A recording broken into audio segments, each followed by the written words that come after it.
نحمدہ و نصلی علی رسولہ الکریم۔ قرآن مجید میں ارشاد ربانی یا بنی آدم خذوا زینتکم عند کل مسجد، ہے آدم کی اولاد نماز کے وقت اپنی زینت لے لو۔ اس سے مراد اچھا لباس ہے، یعنی جب آپ نماز پڑھنے کے لیے مسجد میں جاتے ہیں یا گھر میں نماز پڑھتے ہیں تو اچھا لباس پہنیں، عمدہ لباس پہنیں، کیونکہ آپ اللہ رب العزت کی برگاہ میں کھڑے ہو رہے ہیں۔ اچھا لباس پہنیں، اچھی ٹوپی پہنیں، اچھے کپڑے پہنیں، صاف ستھرے کپڑے پہنیں، خوشبو لگائیں، یہ بھی اس میں داخل ہے۔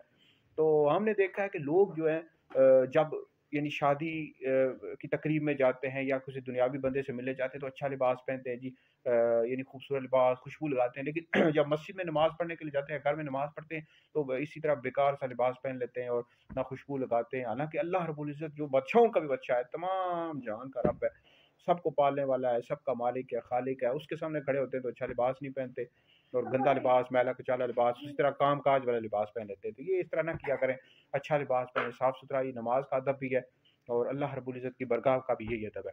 تو ابن ماجہ شریف میں حدیث موجود ہے کہ جو شخص مسجد سے اذیت کی چیز نکالے اللہ تعالیٰ اس کو جنت میں گھر بنائے گا۔